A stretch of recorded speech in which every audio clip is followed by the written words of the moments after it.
Live everywhere. Daily Co's Radio on netrootsradio.com presents David Walton. Kagro in the Morning Show.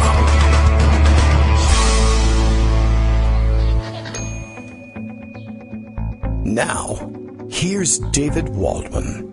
Hey, good morning, everybody. How you doing? It is Monday, May 14th, 2018. We're having class outside today. I think there's a bird just outside the window. The windows are open today. It's our annual struggle with the HVAC system. It's May, so we're behind on getting the air conditioner checked up on, and we haven't. Do you need like lots of information about what's going on here at Kagro in the Morning World headquarters with respect to the heating and cooling system? You got it. Plus traffic and weather on the 8th. It's not the 8 yet, and I don't know what the traffic situation is, but hopefully not too much in the way of traffic driving by. The garbage truck has gone by, so the big noise in the front is over with. Soon they'll be coming by in the street behind, and we'll see if any of you can, prizes to the first callers, I don't know what I would give you, who can identify the birds that are tweeting in the background. If you're that good at that sort of thing. Time to have them come up and top off the coolant, which has been slowly leaking for about, 10,000 years. I'm destroying the environment, I know. Don't worry, pretty soon, well, I guess unless Donald Trump undoes it, I understand I'm legally bound to change over the air conditioning system. Probably after next year. I think by 2020. The old coolants, the old ozone-damaging coolants that we are, of course, leaking into the ozone layer as we speak. Thank you very much, environmentally aware Kagro in the Morning World headquarters. But we'll be done with that, and pretty soon we'll replace it with, say $10,000 worth of equipment that will leak some other coolant that's not as bad that I will have to replace annually as well. So, exciting news in the world of destroying the environment. Here, I'm doing my part. I don't want the world to end without my having had the opportunity to contribute to its destruction. I want to put my mark on things. I'm recycling everything else in the meantime, and lots of listeners have got me interested in the idea of finding some, actual practicable way of composting here, and there's just no composting stations around here to get rid of and I don't have any land to put it on either. So I'm thinking of launching it into space in cooperation with Elon Musk. You're going to have something out there to fertilize Mars with, and it might as well be, eggshells and leftover oatmeal from here at Kagro in the Morning World headquarters. There's the tweeting in the background. It's very nice. It's very pleasant. I was working out in the small plot of, I guess what you could call garden in the front of the townhouse the other day, just doing some weeding, and one of these little birds nesting in a tree very nearby was chirping, and I thought, how nice and pleasant. And I realized, though, halfway through the work that this bird was nesting, and it might be, I wish I could know. Maybe we don't want to know what the birds are saying. But it was chirping just incessantly, which, again, to the human gardener is, beautiful day and the birds are out chirping. And I'm wondering if the bird is sitting there saying, hey, go away. You're near my nest. Go away. Leave. Stupid humans. They don't understand anything. I'm yelling. Is the bird yelling at the top of his little birdie lungs? Get out of here. I'm trying to protect my nest area. Is it just, I'm just chirping for the hell of it? It has nothing to do with anything. Is he sweetly singing hello or trying to maybe find his way to, decorating Cinderella for the ball, something like that? I can't tell, but I wonder sometimes whether the birds are just sitting here. They're saying the humans are so big and dumb and they don't understand anything, and you can talk your head off at them and it won't make any difference. Here comes the lawnmower. That's good. And prizes to the first caller who can identify the brand and model of the lawnmower mowing the lawns outside the window today. I'm sorry, the windows have to be open or we roast in here. And so that's the way it's going to go today. We're very high tech. Okay, weekend roundup. Let's see, it's Monday. Like I said in the Morning Post, we're going to kick things off by moving the U.S. Embassy to Jerusalem. So that'll be exciting, I'm sure, in some way. And the lineup of all-stars who are in Jerusalem for the opening of the new embassy is unbelievable. Jared Kushner, Ivanka Trump. That's really it. Stephen Mnuchin is there. I assume flew on a solid gold airplane, which is extraordinarily expensive. That guy's carbon footprint, I'm in good shape here. Even the fact that I'm leaking coolant and have been for several years, I don't feel so bad compared to him. But then again, I don't know. He's got billions of dollars, and I don't. So maybe I'll be jealous about that instead. Donald Trump going to be addressing the crowd allegedly by video link up. And we'll see what sorts of disaster that brings. I'm not convinced that it's going to be such a disaster after all, but it's going to make things tense for a long time.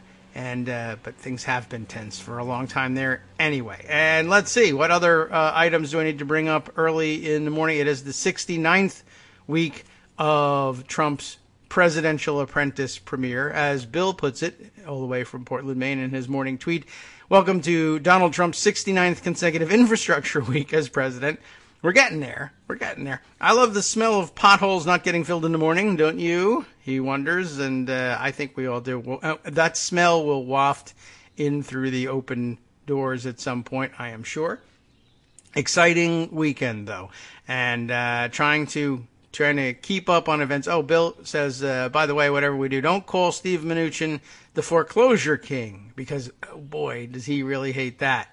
And so, it's we like to accommodate when we can. Mark Hogue, Thor Gamma says, I thought the birds mainly sing, "Hey baby, great nesting site over here with me," and that's probably true.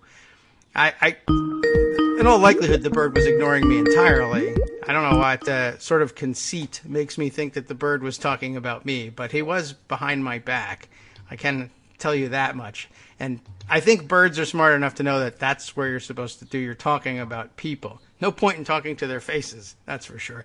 Greg Dworkin joins us from Connecticut, where the birds likely are also singing about the fabulous weather. I don't know. How's the weather there, Greg? The weather is rainy, and it's a little cool. Yeah. And basically, as far as I can tell, speaking bird talk, the birds are all sitting outside tweeting, "Make America Great Again." Move. That could be it. Maybe. Go away. Somebody put that birdhouse. They congregate at the feeder. I especially love when I have the cardinals and the goldfinches there at the same time. And we put out our hummingbird feeder, and I saw my first hummingbird yesterday. So that's pretty cool. So it's spring.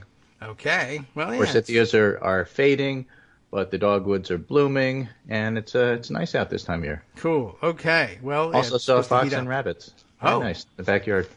Excellent. So a little bit. Abby tried to kill both, but didn't make it either way. Well, probably all for the best. I don't know how she feels about it. But I got a couple of squirrels and chipmunks, though. She's very fast. Okay. Well, that's what she's best at. Yeah, she is. She's a critter killer. So, a lot going on. Yeah, I mean, the Israeli embassy now in Jerusalem, no big deal, except for all the Palestinians who died.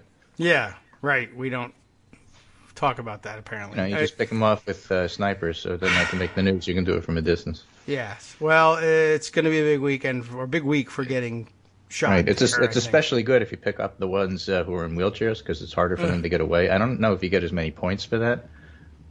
It's like a video game in ways. It's like guys, hitting old ladies with the car isn't as many points as like a young strapping man who can run. I tell you. Well, so I don't know what else we expect. Going well. I don't know what you mean by well. If you're talking about they're going potentially starting another war, I suppose it's going well for that. Of course, we are always talking about that. And in fact, the rest of the weekend was dedicated to covering how we tore up the Iran deal and then offered it to North Korea. So that was pretty good. Right, very smart. And somebody had suggested an app or a bot that'll take all of your Iran tweets or North Korea tweets and switch the names and then reread them and see if it still makes sense to you. Yeah, well, I think so, and probably someone will be campaigning on how the North Korea deal is the worst ever. The thing is that when you really screw up in foreign policy, it generally takes a while for those ripples to really reach where the problem is going to be. You can do something and say, look, 15 minutes later, no problem. I guess I was right. Yeah, that does frequently happen. But that's not how it works. And if you had any chance whatsoever of actually having some dialogue or talk to help make things better in Gaza or in the West Bank or in Israel itself in regard to relations between Israelis and Palestinians, this did not help. No. And if you're talking about how we wind up dealing with our allies and friends in Europe, and you look at the Iranian deal and what Trump did, this did not help. And the idea that, everything is fine because things didn't blow up in like 10 minutes after you made these ridiculous moves, it's just it's Trumpian foreign policy. If I don't see it on the news in 15 minutes, it didn't make any difference. Yeah, well, it's like... But it does. It makes a huge difference, and it's making everything way more difficult in terms of going forward. Yeah. Well, yes. And I imagine, I can already see the reports coming in about what's happening in Gaza and protests spreading to the West Bank. And I see that, the news clips that are coming in, I guess we've got additional reporters there to cover all the activity, and they're in body armor, so that's nice. Yeah, peace in the Middle East, huh? Just wait. Perfect. All right, so, it's only an argument about real estate, right? But real estate is so fundamental to everything in the Middle East that that's a very big deal, too. And I would also point out my friend Christopher Stroop, who is an ex-evangelical and follows the evangelical movement, the ex-evangelical movement for people like him. And he points out on Twitter that this is a very big deal because of the end times prophecies fueling Christian Zionism. Evangelicals are now driving our foreign policy in dangerously destabilizing ways. So I expect Mike Pence to be happy about it, but that doesn't mean that it's good for America or good for the world. So no. I would just point that out. Well, all right. We got an apology out of Michelle Bachmann. I guess she she's there too, right? Huh? And, what did she say? Well, she came face to face. Say, I'm sorry I didn't win? Yeah, well, she did say, sort of. She said, I'm sorry that I didn't win, I guess, by campaigning on the idea, from time to time, and in the right crowd, that, there's only one true religion, and as much as we love Israel, the whole idea is basically to either convert everyone there or wipe them all out in the end times. And then she showed up for the embassy opening and for a joint Bible study session with members of the Knesset, who then sat down with her, and I guess she felt compelled to say, I didn't really mean that we should convert or kill you all.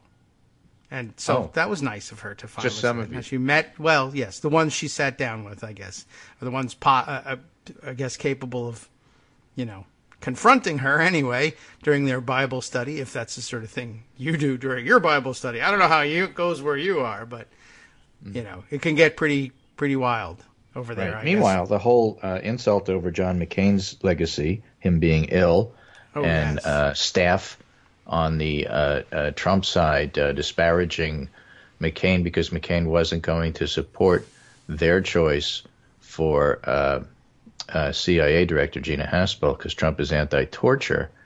And one of the staff members made the leaked comment that, that's okay, he's dying anyway. Yes. And then Sarah Huckabee Sanders was absolutely outraged about that. Why? Because it leaked. Not because of what was said, but because it leaked. Yes. And you'd think that was a one-day story. So many Trump things are one-day stories. It's not. It's like on day 5 now, and the resentment in Congress, don't forget McCain is a fellow senator, and they do have the prerogatives there, is actually growing. Charlie Sykes has a piece, I guess it's in the Weekly Standard, basically says, and he tweeted this, because Trump is incapable of appreciating or emulating the senator's sense of duty and honor, Trump resorts to the petulance of the bitter and the envious. You're no better than me is the time-worn playground taunt of the bully, the cretin, and the coward. Now, if you're talking about corruption, that's true. Washington, probably no better than you. Yeah. But David Roberts at Vox also tweets, this country is beset by a furious, paranoid, xenophobic, racist, reactionary movement hopped up on ludicrous conspiracy theories, and the entire internet is now discussing how to avoid bruising its tender feelings, and also liberals are snowflakes. It's also stupid. That based, I guess, on a Barry Weiss column from over the weekend in the New York Times about how when liberals are mean to conservatives, it only drives them to the alt-right. Yes. As if, listen, you're stupid. Oh, well, now I'm a Nazi. Yes. Well, I wasn't going to be.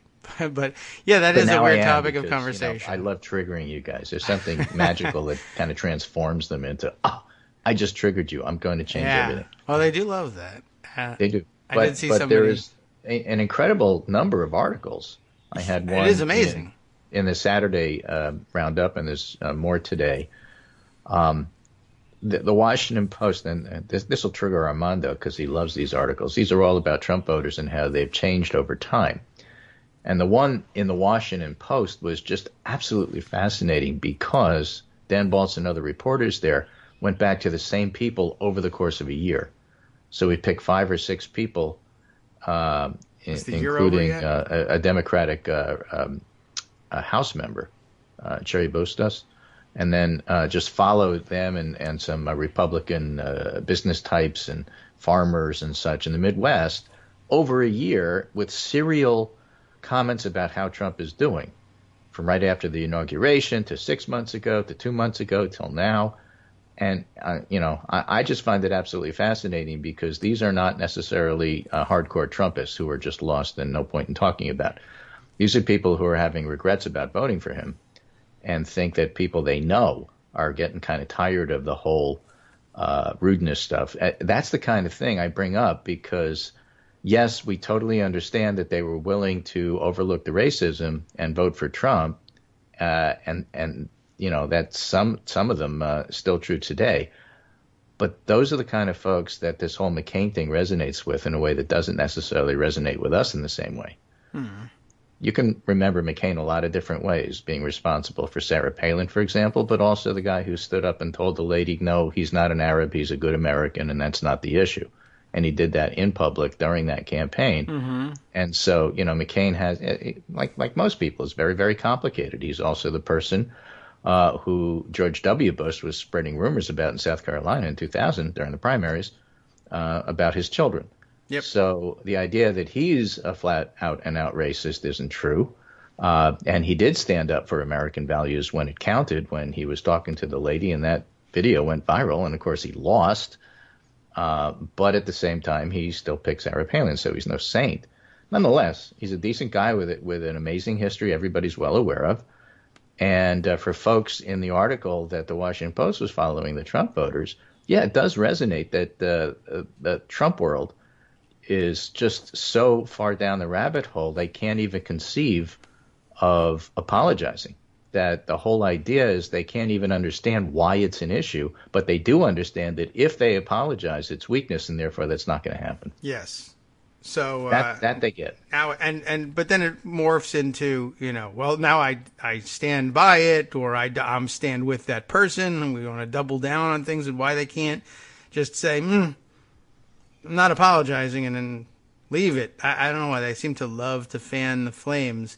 Even the Schlaps were out there over the weekend. And apparently Mercedes Schlapp was there she defended him for this and said, I'm with her. She defended that person. Yeah, I'm with her. And I think the main thing is if somebody leaks, you got to, circle the wagons and get behind them and so on and so forth. And, I can't stop saying circle the wagons, even though it's all based on wagon trains and engines and stuff, which really is considered to be not politically correct anymore. But, trying. That's how I was raised, and it's still in my head. A circular wagon and make this shorter process. In any case, right. Apologies for that. But the concept here is that don't forget the Schlaps are the people who walked out of Michelle Wolf's commentary because they were outraged, only to later go to all the after-party drinking contests. Yes. Right. Oh, yeah. More reports this week that they didn't leave in a huff. They left to get to get an early start on the open bar at the after parties. Right. So they're out there now, making jokes at McCain's expense, and everybody needs to lighten up and understand it's just a joke. Meanwhile, they got famous last week. Okay, fine. Sure. Again, my point is, it's ridiculous, and yes, it's hypocritical, and yes, it's disgusting, but that's the kind of thing that has resonance with the reluctant Trump voters. Now, Corey Robin had a really interesting, I have this in the Pundit Roundup today, had an interesting observation. I'll read it to you. It's relatively short. Someone asked me on another thread, how can Trump's base keep supporting him? I admit I always find this question puzzling. Why wouldn't they? But here's my slightly edited answer. Trump's delivering for a big part of his base, which we always need to remember is a minority of the electorate. He's been awful to immigrants. Yes. He performs the humiliation of other people on a daily basis, and one part of his base loves him for that. He's given another part of his base a right-wing justice who will vote against Roe v. Wade and many judges down the food chain who'll do the same if they could. And by the way, that same group is really happy that there's fighting in the Middle East because maybe the rapture will come. And then there's another part that loves the tax cuts and deregulation. So the combination of all three puts you at somewhere in the upper 30s of the polls. I would put it maybe 35. Okay. Let's say 12% each. Right? 12% of flat-out racist and horrible people, 12% right-wing evangelicals who want the rapture, plus conservative judges, and another 12% who are the country club Republicans who want tax cuts and deregulation. Okay, so all right, no reason to dispute it, but then you got 36, 35, and then he says there's another 5% of the electorate that comes in and out of supporting him, though most signs suggest they're increasingly disaffected. And they don't turn up at polls right now to support the mini-Trumpists like Roy Moore and the other dude who lost to Conor Lamb, whose name I can never remember. That's what happens when you lose. So that's the electorate. They need to be beaten in the public sphere, not converted in church or cured on the couch or schooled in a classroom, though I suspect when they're beaten again and again, they'll be converted, cured in school. That's how things go. And then some portion of them will regroup, reinvent conservatism as a new style, and we'll start all over again. I would put that disaffected part as closer to 10% than 5%. And scale down the other groups. Okay. So maybe they are 30%, not upper 30s, but lower 30s. And I think 10% is at play, and that brings you to 40. Now, I have some interesting polling that I put at the very, very bottom of the list I sent you today. I'm looking at Civics, which is the DCOS associated polling online group. With the and one of them is, do you approve or disapprove of the way Donald Trump is handling his job as president? Right now, it's 53 disapprove, 44% approve. But if you look at the graph, it's incredibly steady going back a year, since February after his election until May of now. So that's a year and a half. And it's basically steady. It really doesn't change that much. Yeah, it looks so there's no even. bump in the polls for him now. It's what it always was, and more than half the country disapproves. Yes. That's point number one. Point number two, which I think you can see in the other link, which I think illustrates it even better, is if the election for U.S. House of Representatives were held today, would you vote for Democrat or Republican? All right. And right now, it stands at 47% Democrat and 42% Republican. Okay? And if you look at the graph, what you find is that the Democratic candidate, 47%, you can basically draw with a ruler. It is an absolutely straight line going back to when they first started to measure this. A year and a half. Yes, so it is. Okay? It's always 47%, 46%, 47%. What varies is whether or not you're interested in the Republican. And the reason the gap grows as big as 11% and right now happens to be 5% is that the Republican number goes up and down and someone else goes down and up, Yeah. And that's where the Republicans go. They don't go to Democrats when they decide not to vote for a Republican. They go somewhere else. I don't know. I'm unsure. I'm undecided. I'm independent. Yes, right. Right. Someone else. And so what you're seeing here is the variation of those Republicans in terms of whether they support or not support Trump. The very group that Corey Robin was talking about, and I was, expounding about a little bit too. So the Democratic report, the opposition to Trump is solid and doesn't change. The Democratic support is solid and doesn't change, just below what you need to win. And that variation of 5 to 10% of Republicans going in and out of supporting Republicans and Trump is what you need to win. Yeah. And you don't necessarily need them to vote for you. You need them to stay home.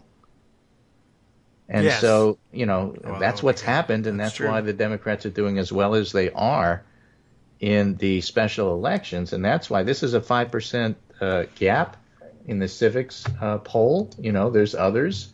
You can follow that on a Real Clear Politics, for example, who they have a 6.1 point lead for the Democrats. That's enough to win, because during the midterms, it's really more about enthusiasm. You ready? What? No, I'm never ready for that. Let me say it again. It's more about enthusiasm than it is about enthusiasm. Margin. There we go. Okay. Yeah, the soundboard is always buried under 15 other apps. Right. Even the latest CNN poll, which showed a gap closing to 3 points for the Democrats, had an enormous double-digit lead for those who were most enthused about voting.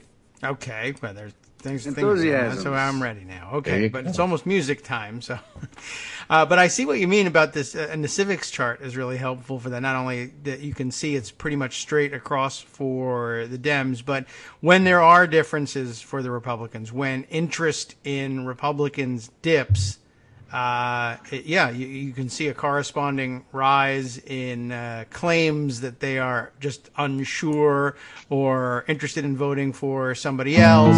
Oops, I've got the wrong music going here.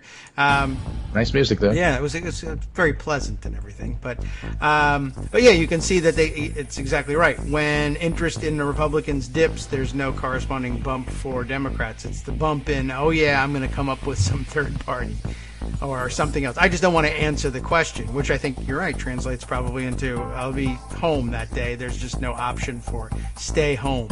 They should ask that. I mean, it won't really help clear things up. It'll just be another data point that's annoying. Hi, everybody. It's me, David. Let's change things up from the old fundraising pitch for just a minute and talk instead about how you can be a part of our show. If you've got a smartphone or any other electronic recording device, why not sit down and record a segment for us? Read us an important article and give us your take. Read one of your own original essays, or even just give us your commentary on something you'd like to share that's important to you. Then send the file to me at kagrox@gmail.com, and I'll try and work it into the show. Short segments, a few minutes in length, are easiest to fit in. And of course, I can't always guarantee that I'll be able to play everything, but if you've ever shouted at your radio or TV about something you wish was being covered, here's your chance to change that. Make the show your own. Send your submissions to me at kagrox@gmail.com.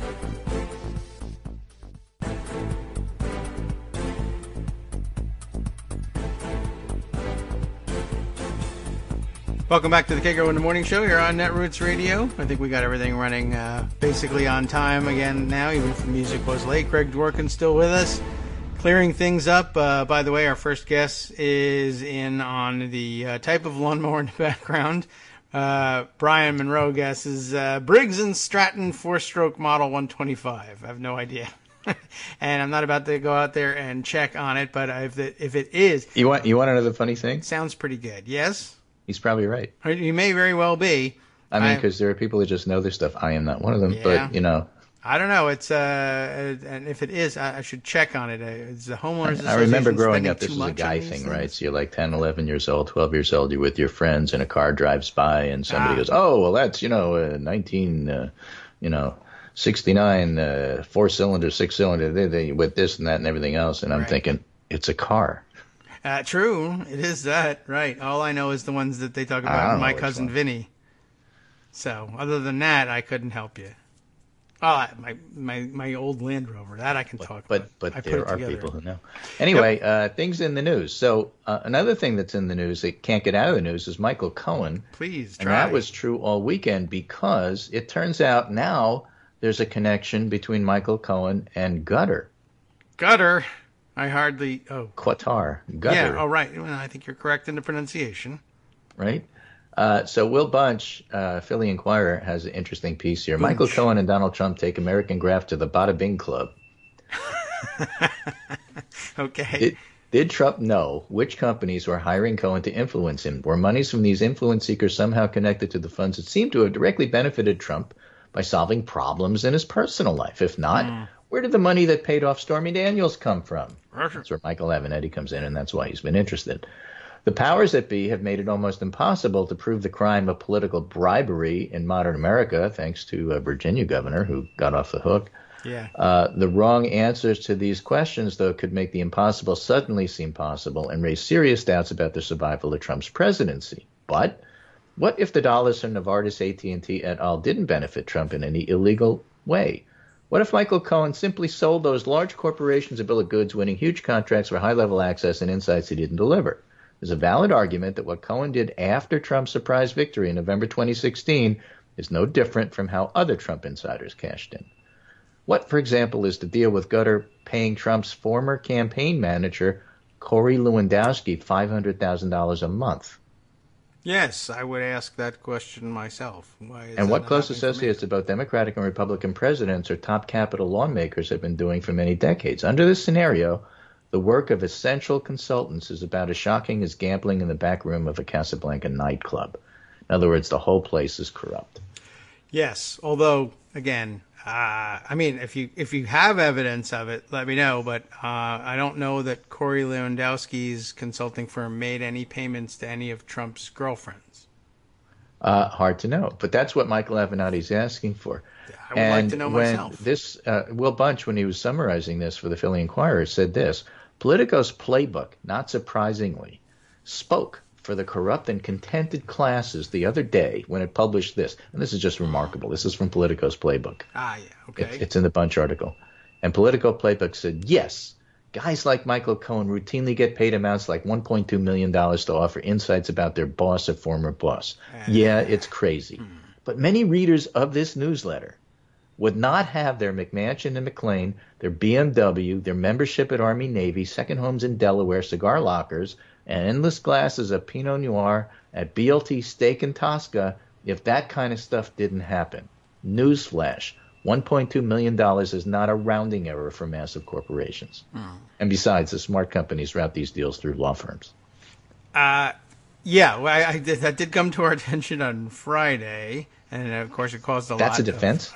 It's not a very good one, I can tell you that, because paying people $1.2 million for nothing is not typically all that common. And, of course, a lot of other people brought up the fact that, for instance, Michael Cohen's fee was $100,000 a month, whereas all the rest of their lobbying expenditures for, say, Novartis were ordinarily $12,000 a month in total for the various firms that they've hired. So he's charging in the neighborhood of 10 times as much, and of course delivering 10 times less than anybody else has been able to. But that's okay. You make a lot of mistakes. You hire terrible people.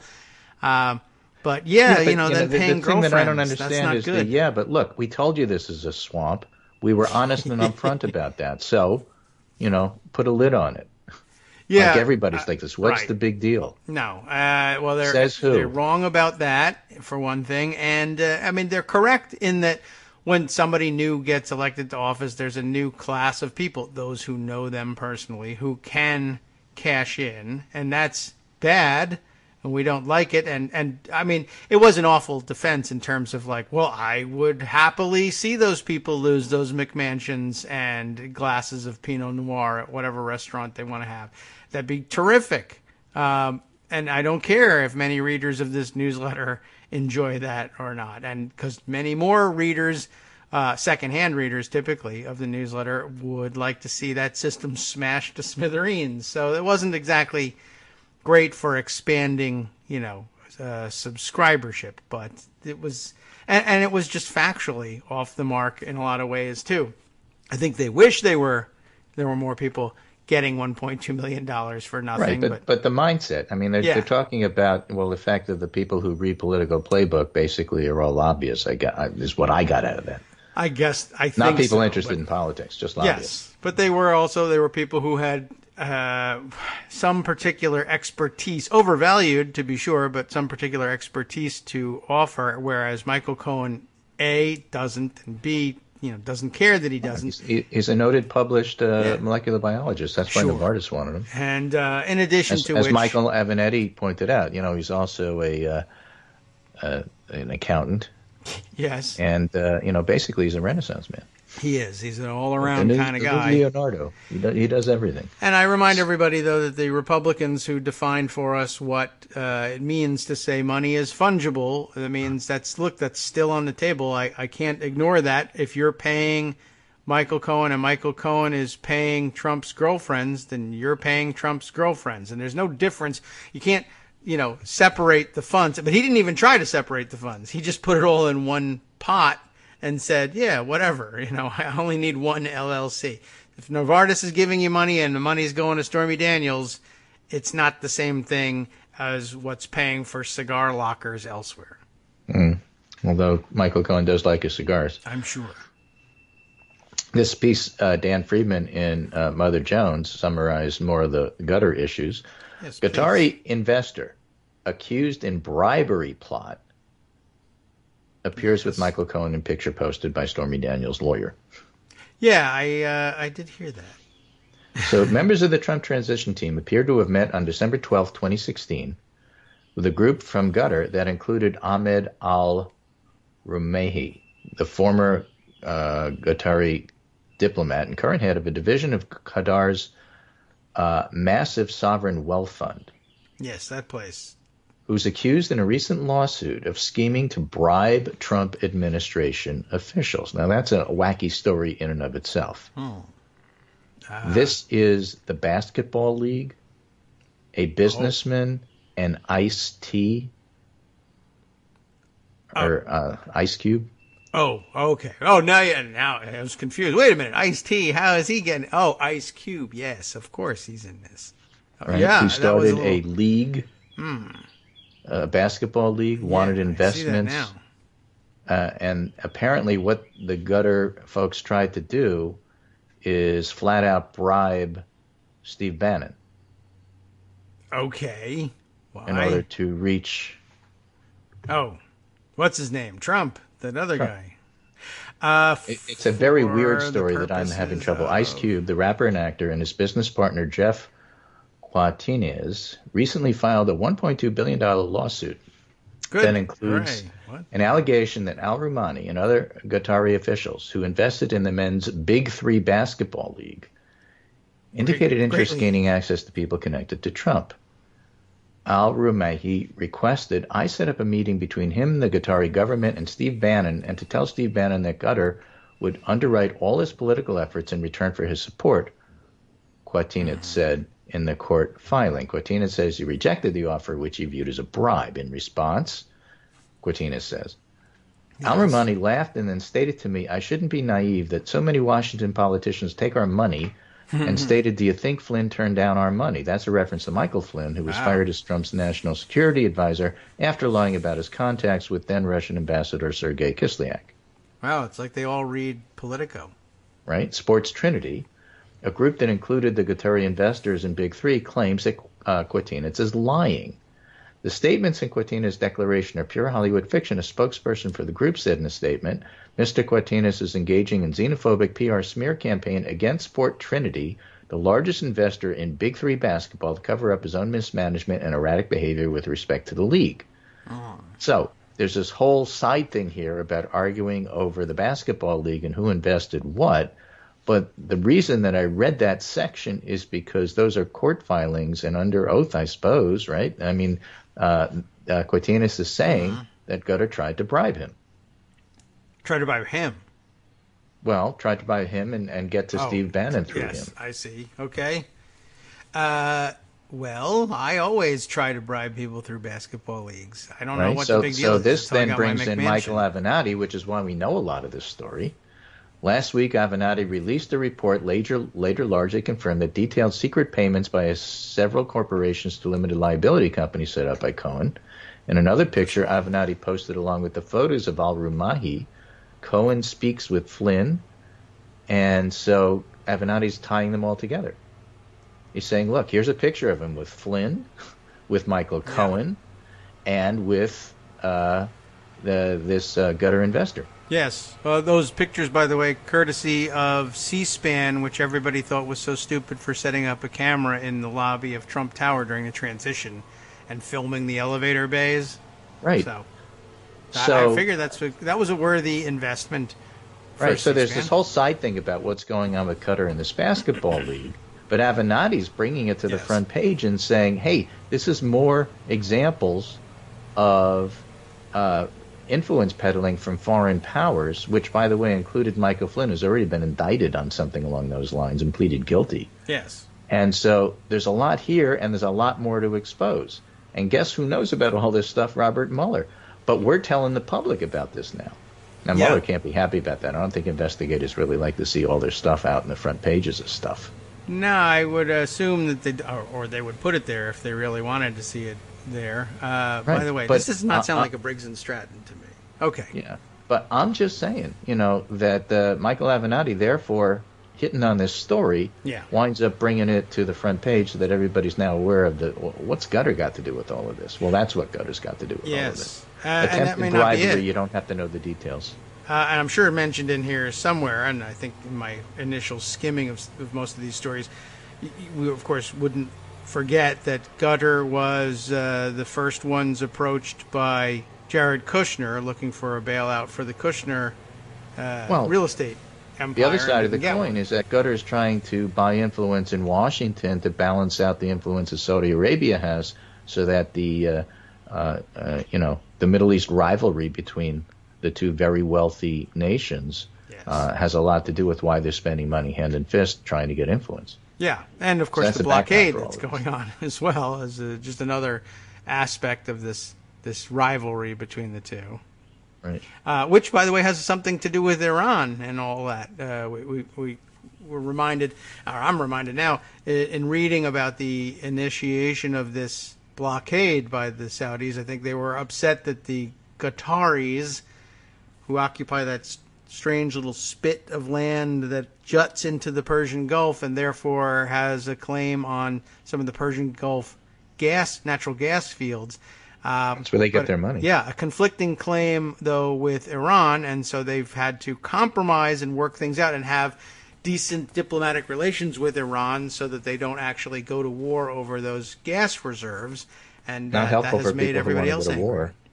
Right. I mean, if you're trying to get to war, I mean, gosh, cut it out, guys. Trying to have a war here. Go have peace and cooperation internationally on your own time. All right. I just saw this random tweet that caught my interest. The sender is called Quite Interesting. Well, then. And the tweet says, "We're not here to F spiders" is Australian slang for "we're not here to mess around." Keep that in mind if you ever have to do a story.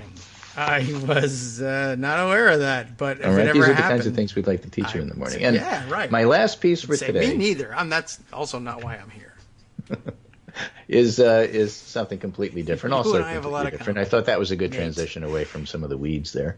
Get away from the spiders and let's talk about Republican politics in Connecticut. That's not a spider.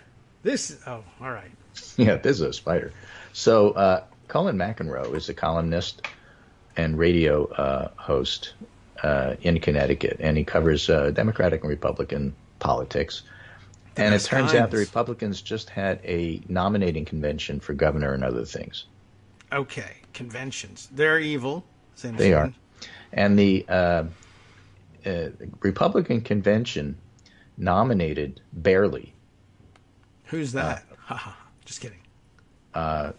Mayor Boughton from Danbury to be the Republican nominee, which isn't official because you have to go through a primary. It was very close. It was like the third ballot.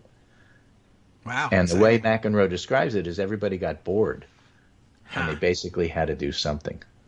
Please, nominate someone. We got to get out of here. Right. Now, they got rid of their greatest fear, writes McEnroe, that Peter Lumaj would get into the primary. Lumaj commanded a loyal following of far-right, wild-eyed, carbine-waving deplorables. There aren't that many of them. But in a primary fight that will likely include Boughton, a businessman named Obisnik, Tim Herbst, David Stemmerman, Robert Bob Stefanowski, Friar Tuck, and the Lunesta Moth, you don't need many votes to win. So roughly 100,000 Republicans vote in August. Somebody could win with 30,000 or less. So having the nutcase off the ballot is actually good. But McEnroe writes, bad news. There's a perceptible enthusiasm gap. Oh, no. All right. Enthusiasm. Here we go. This convention was like shopping for a sport jacket at Marshall's. Nobody was expecting anything great. They just wanted to get out of there with something not too loud or funny looking. Okay.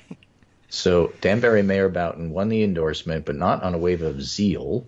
At the end of the third ballot, they had a fight over the rules. Sure. And as Colin McEnroe pointed out, that triggered a huge incomprehensible rules fight, which occasioned way more whooping and hollering than anything else that day. That should worry the Republicans. Rules fights are not supposed to be peak experiences. Right. So a bunch of guys will be on the ballot. Boring. Yeah, Exactly. See? That's what I say. And then on the running mate front, Erin Stewart's week went like this. On Tuesday, wild speculation that she had a good position as the millennial mayor of New Britain as gubernatorial frontrunner.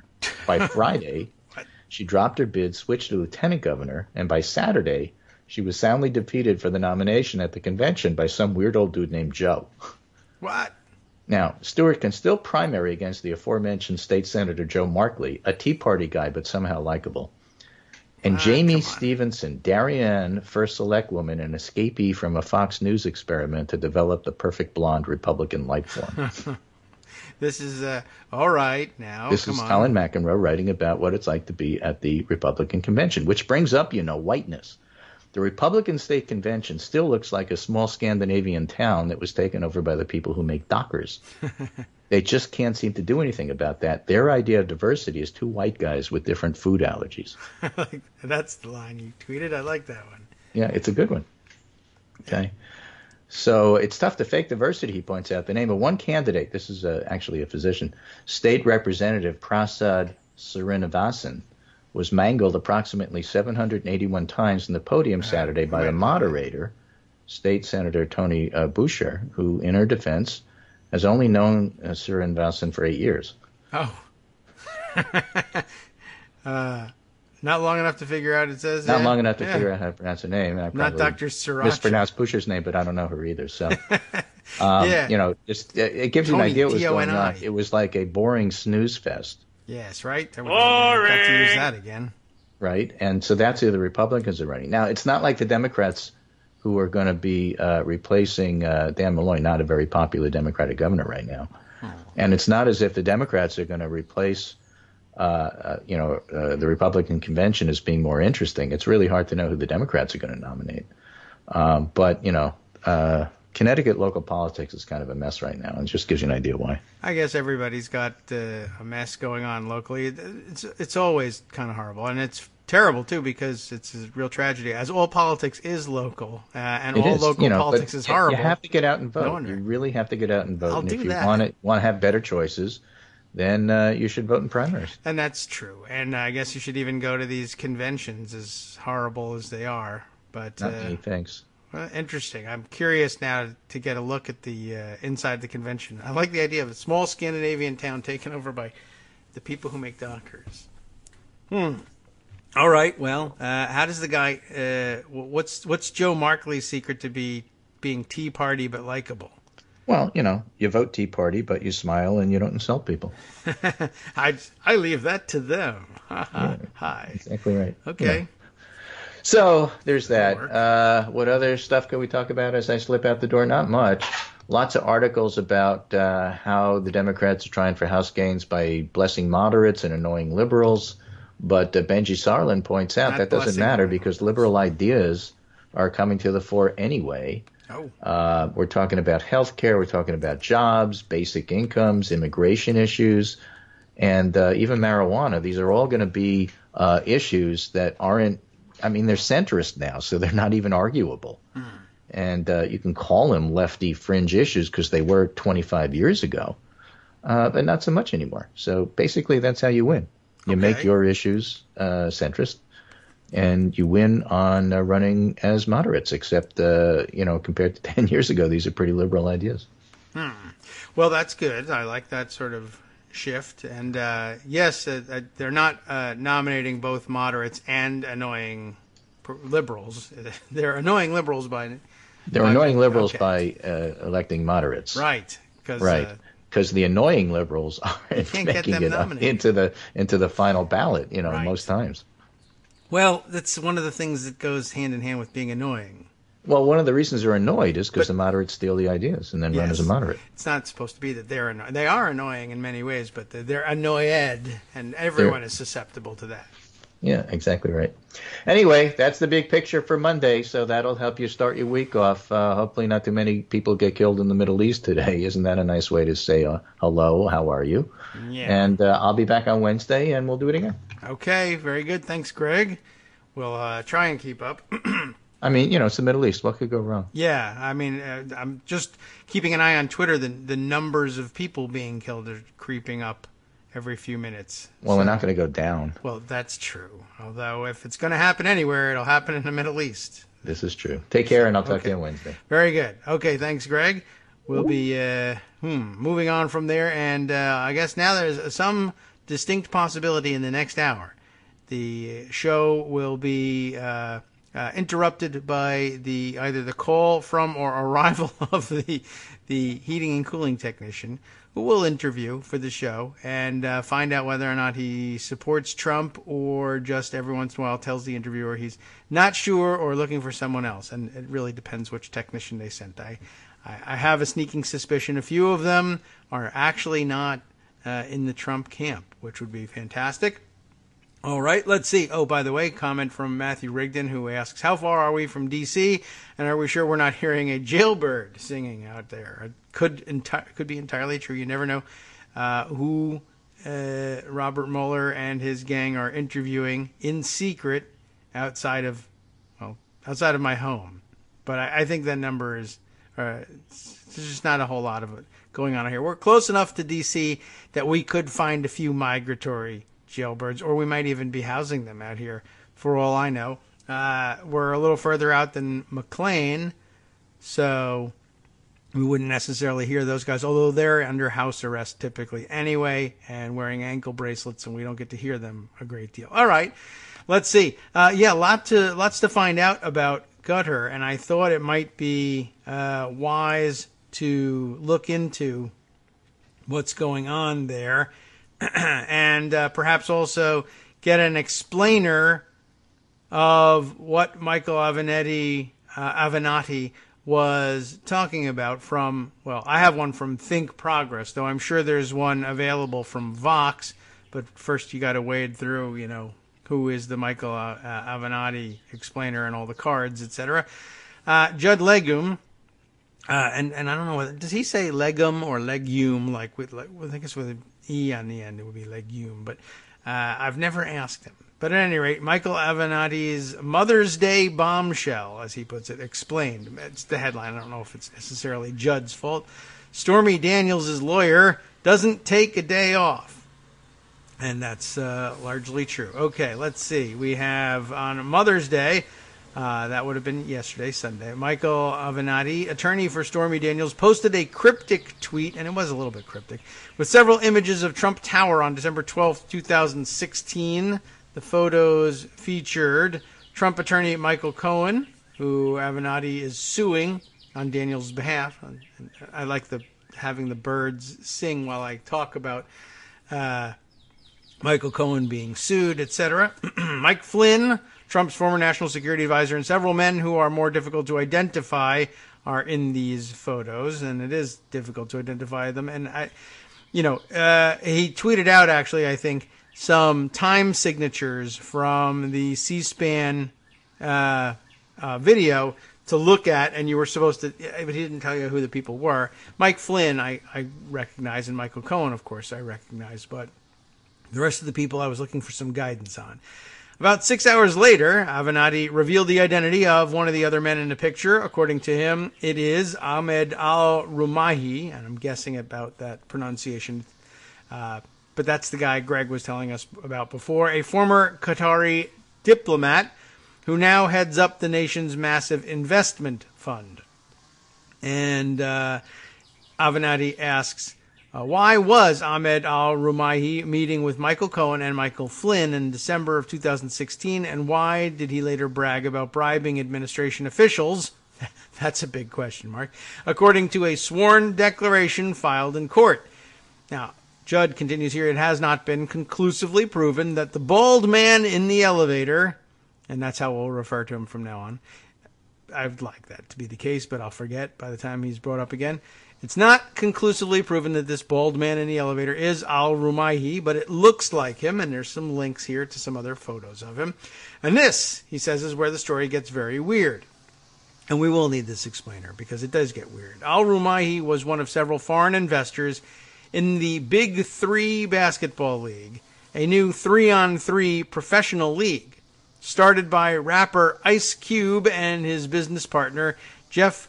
And how will we pronounce it? It sort of looks like Martinez, but with a qua, K-W, Quatina, but it's Quatinetz. It's N-E-T-Z is the spelled, and Quatinetz. Do you think that's it? The relationship between al-Rumaihi, Ice Cube, and Quatinetz did not go well. But, it's a 3-on-3 league. You guys have to get together, because the whole team can't be in disarray. Ice Cube and Quatinetz claim that al-Rumaihi and the other investors didn't pay them the millions that they were promised. Okay, in April, they sued al-Rumaihi and others for $1.2 billion in damages. And I imagine that's not how much money they were supposed to get in the deal, but probably how much they thought they were going to make if the investment came through. That's probably my best guess here. They've moved on to the weed whacking segment of our day here. That's good news. So what kind of weed whacker is it? I don't know whether that's Briggs and Stratton too. We'll find out perhaps during this next break. In a declaration filed this month in related litigation, believe it or not, Quatinetz, claims al-Rumaihi and others were using their investment in the league to try to gain influence over Steve Bannon. And I don't have to wait for after the break. I'd love to know why they thought that was going to come about. I guess it's because he's at some point close to Quatinetz, which is also very odd in and of itself.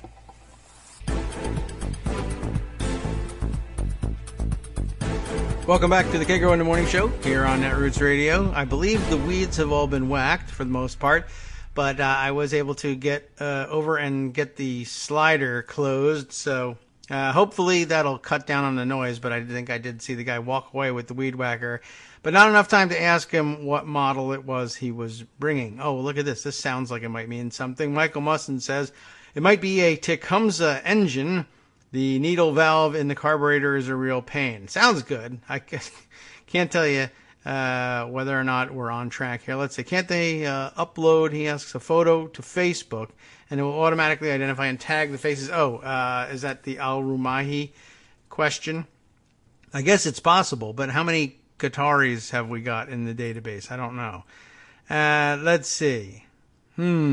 Well, moving on, let's continue with the Judd Legum piece for Think Progress, supposedly explaining this particularly tangled web. And by the way, we're not here to, what did we say about the Australians, what they were into with spiders? That's not what we're here for. I can tell you that.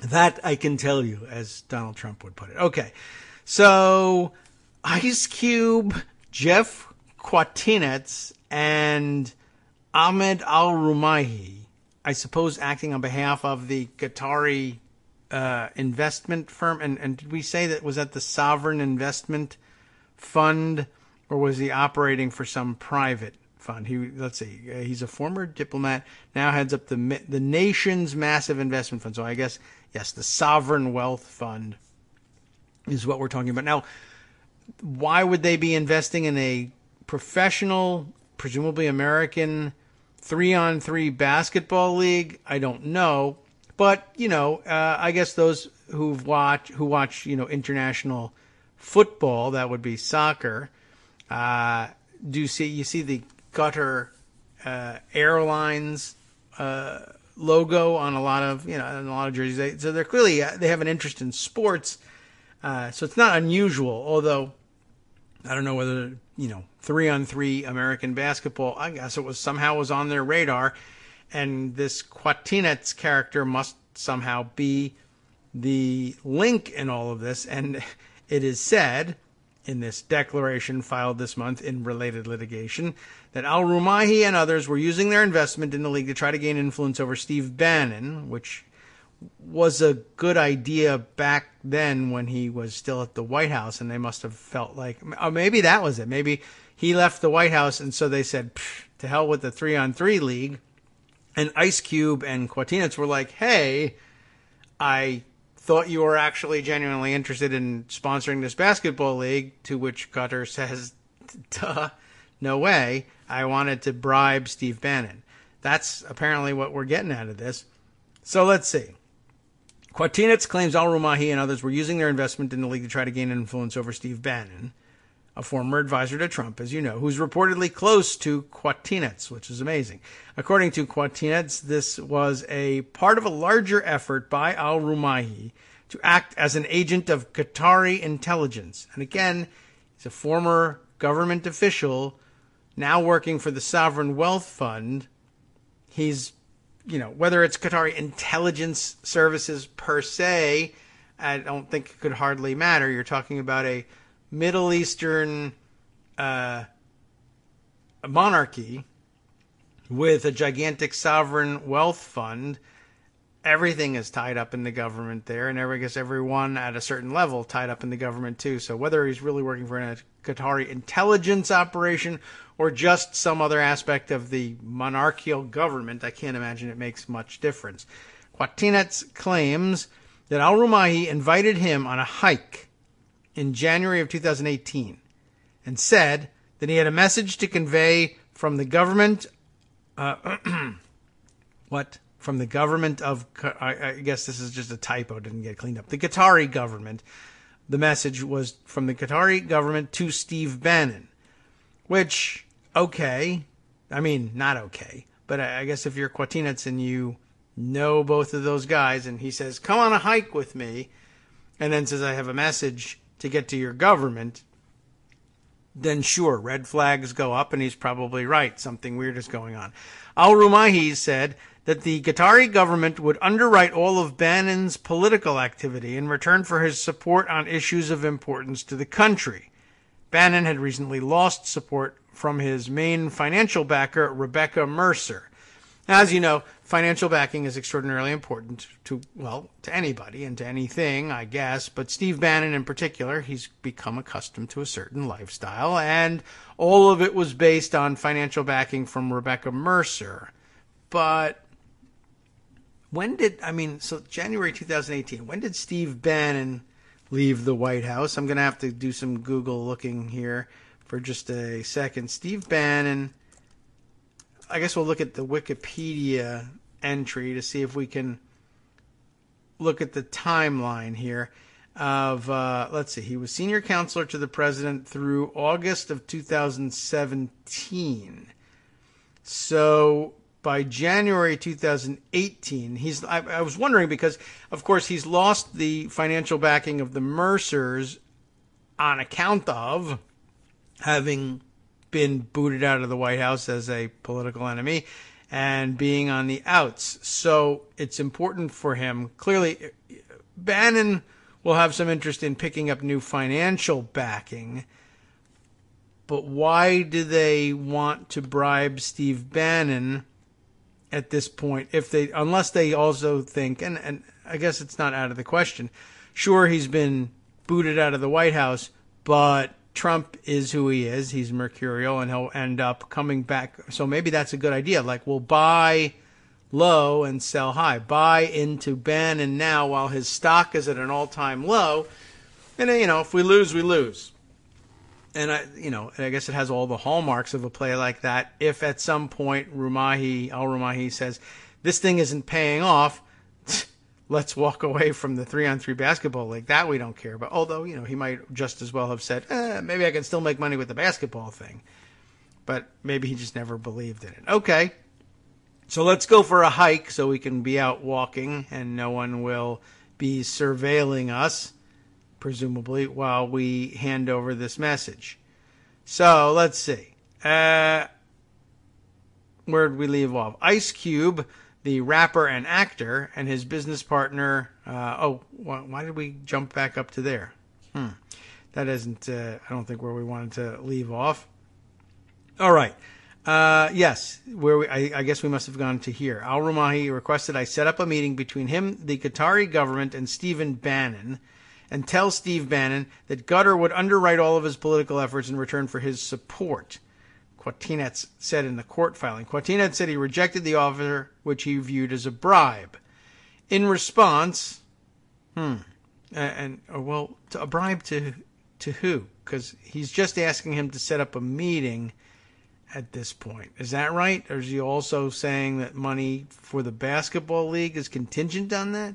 That's not clear. In response, Quatinetz claims Al-Rumahi laughed and then stated to me that I shouldn't be naive, that so many Washington politicians take our money, and stated, do you think Flynn turned down our money? That's a reference to Michael Flynn. Oh, no wonder. I've jumped over to the Mother Jones story accidentally and left off. I was like, this doesn't seem familiar, but yet this part does. Okay, here we are.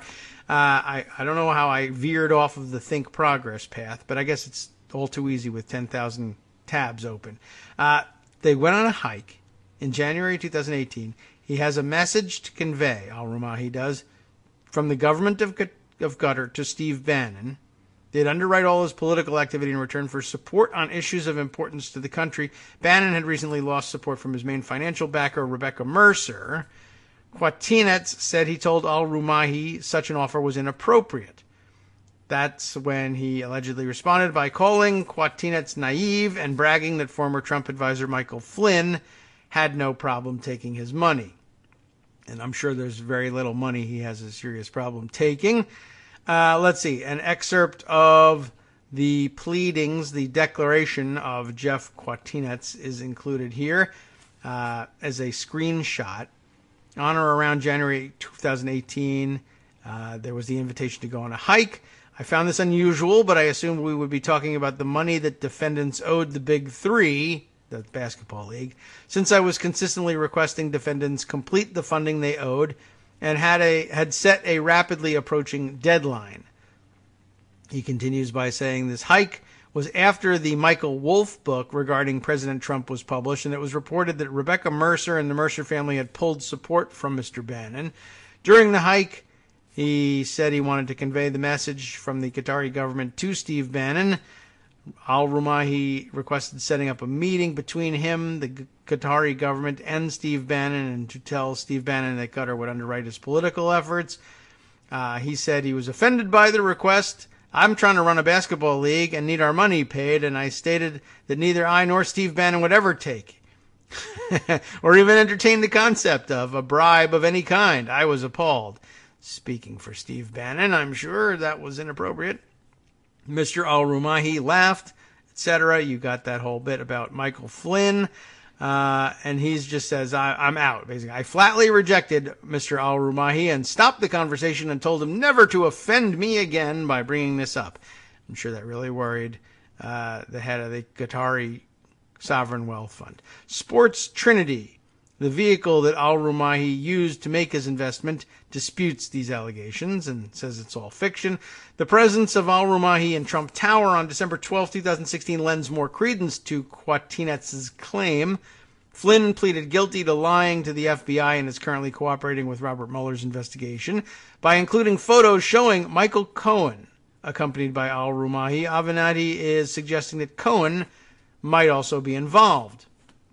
And he'd be a better guy to try to bribe, I would think, even though he wasn't inside the White House. He's not on the outs yet. Qatar recently bought a $6.5 million apartment in Trump World Tower in New York City. We mentioned that a couple of weeks ago. Last week, Avenatti disclosed that shortly after the election, Michael Cohen had been paid millions by several large corporate entities, including $500,000 from a company with ties to a Russian oligarch. The bulk of Avenatti's report was quickly confirmed by news organizations and the companies themselves. This article, there's been the update that's in here is the statement from Sports Trinity, which wasn't actually worth a great deal.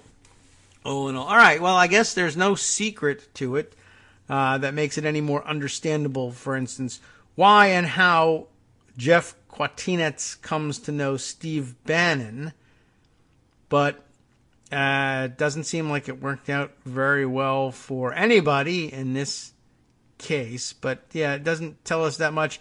And of course, the purchase by Gutter of the $6.5 million apartment in Trump World Tower might not even tell us all that much either, as the purchase wasn't made from, I don't think, from any Trump or entity or Trump-held entity, but rather from the previous private owners of the unit in Trump World Tower. And it may be that there's some sort of transaction fee that ends up in Trump's pocket, but not entirely clear on whether or not that's been established. Okay, well, I thought that might clear things up, but I see that it really hasn't for very much. So let's see if we can put together some other interesting items for today from either the weekend or this morning. I do see this interesting headline grabbing my attention from The Hill, though we'll see where the original reporting is from.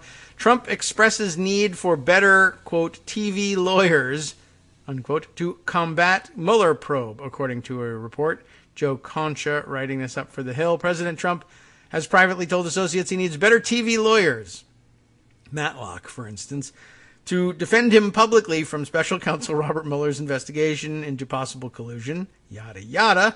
The report, based on 22 unnamed sources from the White House, Justice Department, and Trump confidants and attorneys connected to the probe, also describes the president as scrambling, quote, for survival, unquote, amid the probe, while plotting his next moves with former New York City Mayor Rudy Giuliani.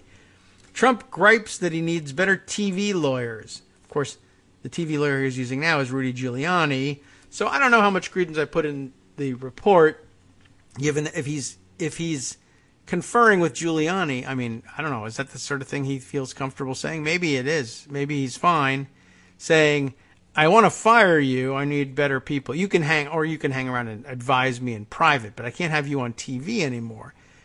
Maybe Rudy's the kind of guy that doesn't care. It's, all right, fine, that's cool. Just either keep paying me or keep dangling in front of me the prospect of future riches, whatever it is. I just want to talk with you. Although, I guess Trump's got more cachet now as president of the United States.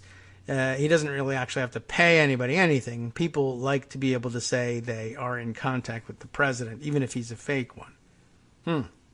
Giuliani, let's see, of course, joined the president's legal team at the end of last month. Made a mess of things immediately, telling Fox's Sean Hannity in a May 2nd interview that Trump had reimbursed Cohen for the $130,000 payment to Daniels, which set off a media firestorm. And, of course, since then attempted to clarify his remarks, only made things worse, ruined the interpretation of attorney-client privilege, yada, yada. I don't know. I guess that's really not sure what to make of that, but I like the headline anyway, and it certainly would be funny if true. I need better TV lawyers. And he doesn't mean he's going to sue his television either. I mean, that's possible still for him, but I don't know. Let's see. Another interesting item I mentioned, I guess since we spoke about Gutter earlier, a good reminder. I'll borrow this one from Haaretz, because I guess they're the only ones writing about this one now for whatever reason. Oh, there's an interesting headline. We might have to go and take a look at that one. Gutter has damaging information on Kushner, report says. This, again, a joint report in Haaretz and I guess taken from Reuters. The allegation that Jared Kushner punished Gutter for not investing in his real estate deal resurfaces in the Mueller probe. Oh, this is actually not a current article now that I look at it. March 12th, 2018, not May 12th, 2018. But why was this floating about? It must just have been getting circulated in the wake of the recent allegations about Gutter. So I suppose at this point we'll veer away from this, because I guess it probably wouldn't have told us anything new, and March 12th was probably about the time that we were discussing this issue with respect to Gutter and Jared Kushner. But there's another, I said there was an interesting looking headline. Let me just click on that one and see where that goes, because here's the headline, again, from Haaretz. It starts right off with the interesting stuff. Orgies, that's what it says. Orgies, blackmail, and anti-Semitism. Inside the Islamic cult whose leader is embraced by Israeli figures. That does seem odd, don't you think? And the way it was portrayed, the headline, and it was made even briefer in the thing I clicked on. It says, a Turkish cult of orgies, blackmail, and anti-Semitism. And, as interested as everybody is probably in orgies, I thought the idea of it being a sex cult coming up again in the context of weird things that might have to do with Turkey and might have to do with anti-Semitism, like alt-right anti-Semitism possibly, and of course the fact that some of the people involved in some of the weirder and worst Trump investments, like the Trump Soho situation, I think were also, didn't that come up in those discussions as well? He was allegedly arrested at some point on the former Turkish president's yacht and accused of running a prostitution ring of some kind. And this is not as extraneous to all of the investigations and the strands of our own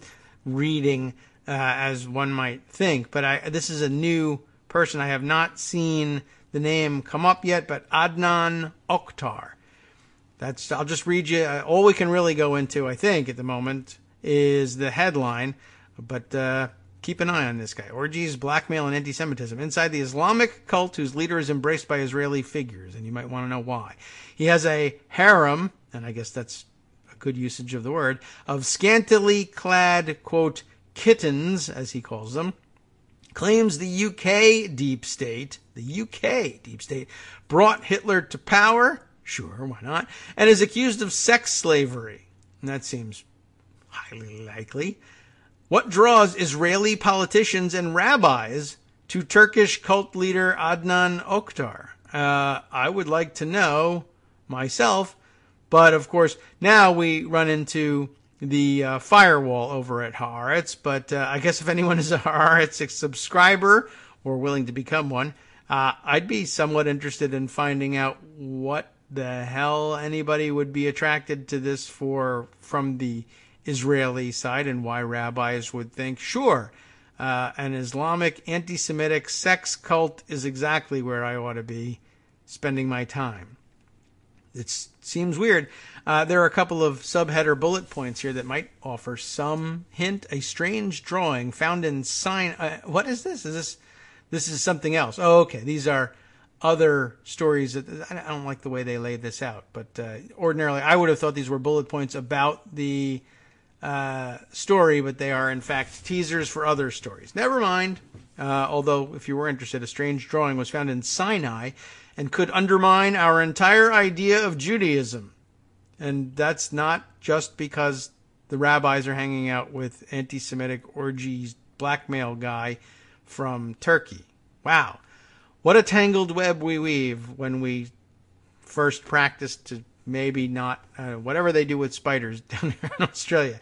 I'm telling you, it's all one big circle. Okay, let's see. Another interesting enough story, I think, that we might want to share here from the Daily Beast. Spencer Ackerman always has a good nose for these things. We'll catch up on Ezra Cohen Watnick, who is still in existence and still lurking around inside the executive branch, despite many ups and downs. But listen to this story uncovered by Spencer Ackerman. White House aides plan to stop leaks. That would be Ezra Cohen Watnick's plan, I guess. Spy on his co-workers. Ezra Cohen Watnick ran intelligence for the National Security Council. There, he decided, collecting his colleagues' phone and email data was a good idea. And it seems like a uniquely bad idea, don't you think? A former National Security Council official, now working for Attorney General Jeff Sessions, another bad place to be caught collecting colleagues' phone and email data without authorization. He explored ways to surreptitiously monitor the communications of White House staff for leaks or perceived political disloyalty to Donald Trump, according to 3 former Trump NSC officials familiar with the effort. And man, there are a lot of former Trump NSC officials. Ezra Cohen Watnick, whom former National Security Advisor Michael Flynn, the notorious spy, brought into the NSA as Senior Director for Intelligence, because why not put another spy there in case I get fired, sought technical solutions in early 2017, that's a good term for it, for collecting and analyzing phone and other data on White House colleagues for interactions with reporters. He portrayed his desired leak hunt as an insider threat detection effort, according to the ex-officials. Those who heard it presumed it would focus on NSC staffers held over from the Obama administration. It is unknown whether Cohen Watnick's efforts actually resulted in any monitoring program. I'm going to guess it didn't, because the place is still full of leaks and they can't ever seem to find out who did them, unless, of course, they're finding out that it's Trump himself and we can't fire him for that, or whoever is doing the leaking is covered for by Trump. The former officials noted the overwhelming technical and legal hurdles to doing so. One called it wholly inappropriate for Cohen Watnick, a former DIA, Defense Intelligence Agency analyst, to do anything of the sort, considering it a blatant attempt at intimidating his colleagues. Another, who agreed the proposed effort was inappropriate, likened it to a Keystone Cop thing. So it's either brutally insidious or totally incompetent. We're not sure which. Maybe both. It was insidious in plan, incompetent in execution. This seemed designed to intimidate rather than protect national security, said a different ex-NSC official familiar with the proposal. Some staffers considered Cohen Watnick's insider threat focus ironic, considering that Cohen Watnick himself reportedly played a role in a Trump White House effort to leak intelligence reports to Devin Nunes, the House Intelligence Committee chairman. Nunes then subsequently used the reports in a failed attempt to reinforce Trump's baseless accusation that Barack Obama had placed his camp under surveillance. It is ironic, given that Trump's camp was trying to place his own camp under surveillance with Cohen Watnick's help. Cohen Watnick's attorney, Mark Zaid, and haven't we come across him about 500 times, has denied Cohen Watnick's involvement in the March 2017 Unmasking Nunes episode. In a statement to the Daily Beast, Zaid said that Cohen Watnick was involved in discussions about implementing a Barack Obama-era insider threat program, but denied that it either came to fruition or that discussions of it sprawled beyond protecting classified information. Ezra worked along with numerous others within the NSC and the IC, that would be the intelligence community, to facilitate implementation of the Obama executive order on insider threats that was issued in the wake of Edward Snowden's illegal theft and disclosures, said Zaid, who also, by the way, represents the Daily Beast, and this reporter specifically in Freedom of Information Act litigation. So Spencer Ackerman's FOIA lawyer working for Ezra Cohen Watnick in this case. Interesting. At no time was Ezra undertaking any activities to use the program, which remained under development when he left the NSC, to in any manner unintended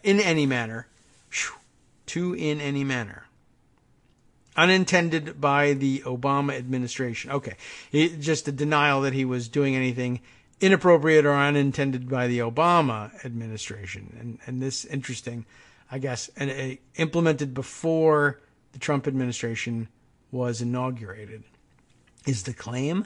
Any unfavorable insinuations to the contrary are coming from cowardly anonymous individuals who have a personal axe to grind.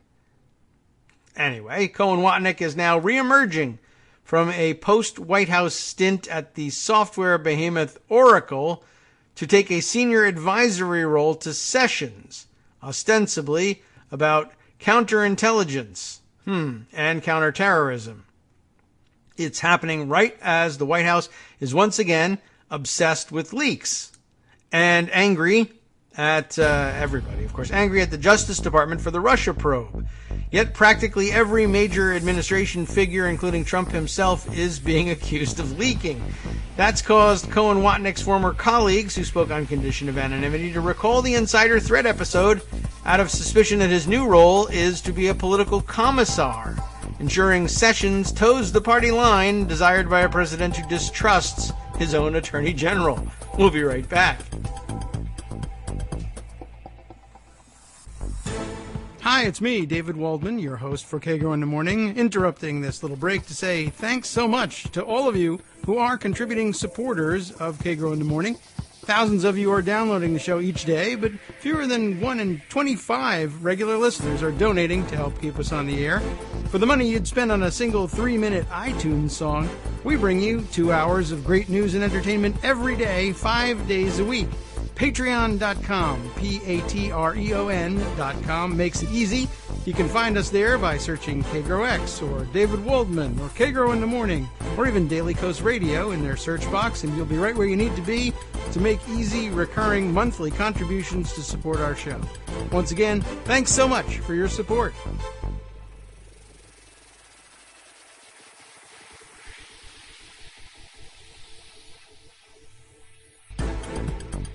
Welcome back now to the Kagro in the Morning Show here on Netroots Radio for our final segment of the day. Hopefully we can get it all done before the air conditioning guy gives us a call. I don't think I had realized that Ezra Cohen Watnick was out at any point. I thought he was still hanging around somewhere, but I guess they're bringing him back from having parked him at Oracle for a while, which is an interesting move.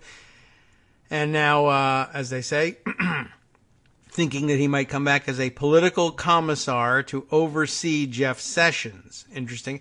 I doubt very much that Jeff Sessions is leaking the information, though. I guess it's not a bad guess that maybe leaks would be coming from inside DOJ, given that that obviously is where Mueller is nominally based. Anyway, so let's see.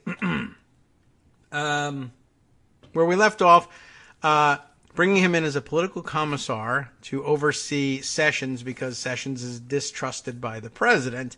Unlike previous national security aides to attorneys general, Cohen Watnick is not a lawyer, and the Justice Department, which has a lot of lawyers, for more than a decade has a formal national security division working on such issues.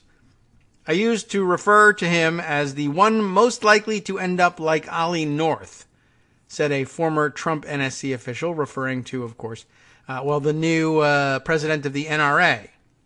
But he is described here as the Marine officer and Reagan administration official central to the Iran-Contra scandal, who turned a policy laboratory in the White House into an unauthorized operational agency. And so that's the comparison that he's seeking to make, in saying that he would end up like Ollie North, that he would be handed some sort of operational or some sort of small slice of responsibility and instead morph it into some sort of unauthorized operational agency, as he puts it. The Daily Beast's sources consider Cohen Watnick's communications interception scheme to be an outgrowth of his focus on loyalty to Trump and desire to pressure career staff sent to the NSC from outside government agencies before Trump's election. Such staffers were considered with the derisive term Obama loyalists, even though most were civil servants, not political appointees.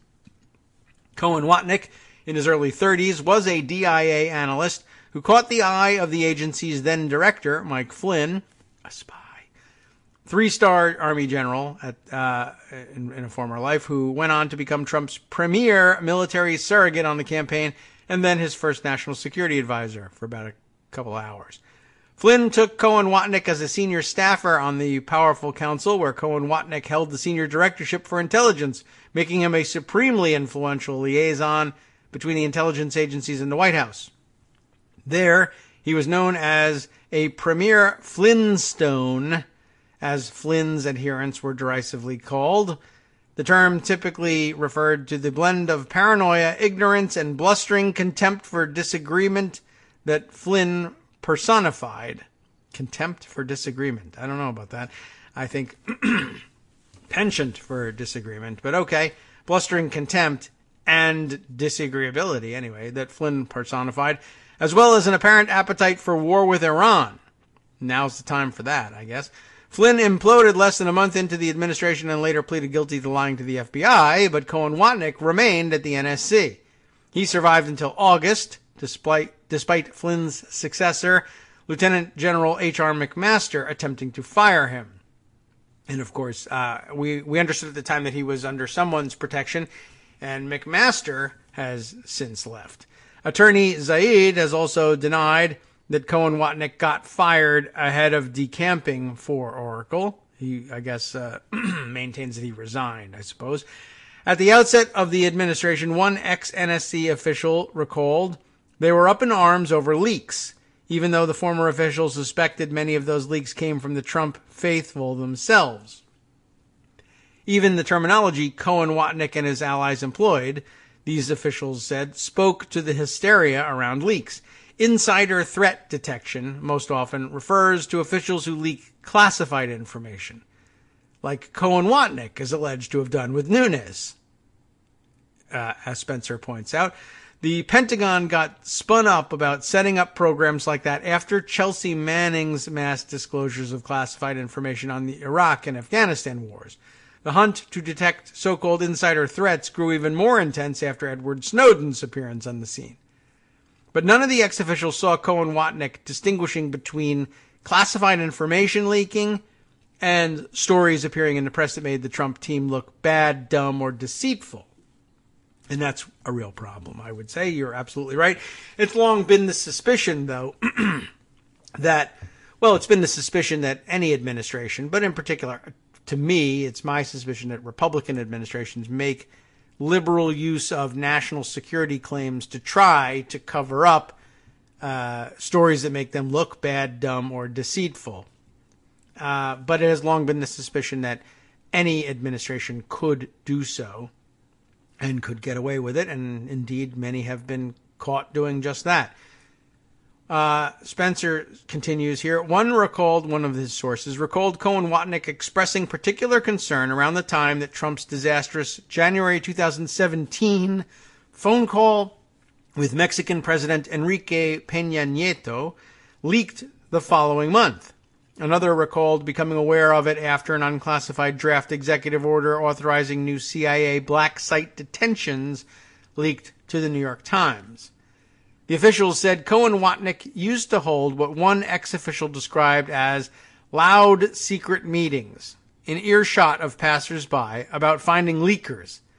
A recent New Yorker story on the NSC under the now ousted McMaster referred to, quote, rumors spreading inside the White House that administration officials had established an insider threat program at the NSC and were trying to root out disloyal staffers. So maybe they just whispered about it loudly rather than actually establish it in the hopes that people would overhear and get worried and stop leaking. While there was a sense of paranoia early on in the Trump administration from the constant infighting and hostility to non-loyalists in the bureaucracy, few who talked for this story considered Cohen-Watnick's idea more than fanciful. The technical and legal challenges were and are substantial, while privacy expectations over work phone call logs or emails sent from government accounts or transiting government networks are limited.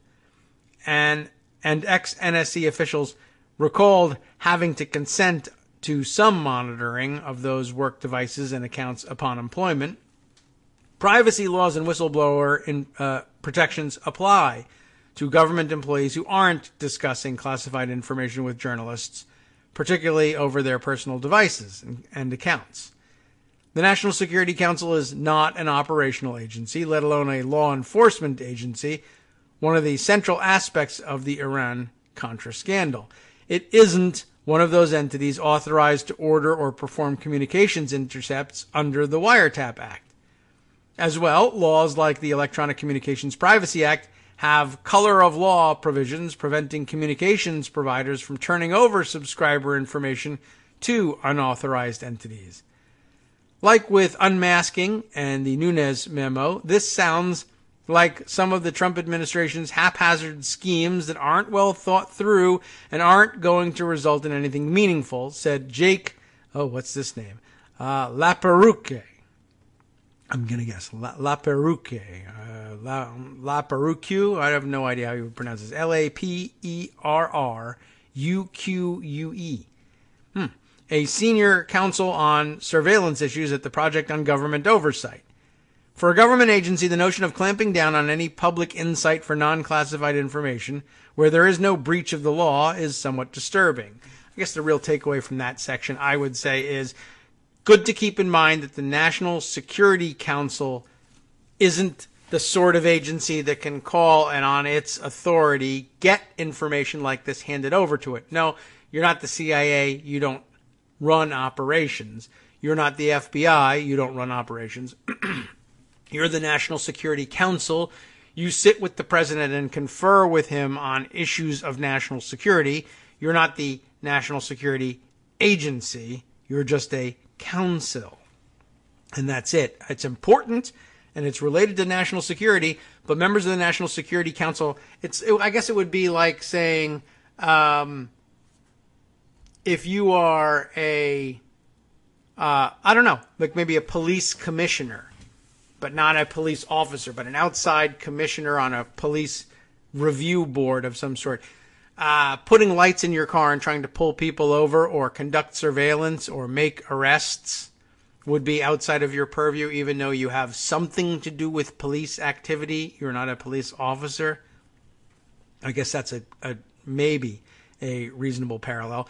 From a technical perspective, the project would likely require outside vendors so as to avoid tasking the FBI or intelligence agencies with effectively spying on the NSC, and would rapidly create a problem on where to securely store NSC staffer communications data, which would include highly sensitive and inevitably classified material. It would also have represented a substantial management challenge at a time when the NSC was filled with top-level turmoil. Former NSC officials found themselves at a loss to figure out how Cohen-Watnick expected his desired monitoring to actually work. He never thought that far. This is an interesting insight, I think, into a guy who I guess is coming back to the Department of Justice, having no serious idea how to do any of the things he does. He just has magical thinking about the NSC. The NS is national security, therefore you can do whatever you want. And I want everyone monitored, and I want you to capture all their conversations, okay, and put them where? Oh, you raise a computer engineering problem that I don't know about or understand, and I just want it put somewhere awesome and secure, by which I mean awesomely secure, and then give me the results. So who will be tasked with combing through this stuff? I don't know, but make them awesome too. I guess that's the size of it. Accordingly, none of the sources who discussed this episode with the Daily Beast were confident that Cohen-Watnick would ever have succeeded in launching an insider threat program. They considered it instead a misguided effort at intimidation. Sounds about right. The Daily Beast has no evidence to indicate that any of this actually happened, something Zaid's comment on behalf of Cohen-Watnick bolsters.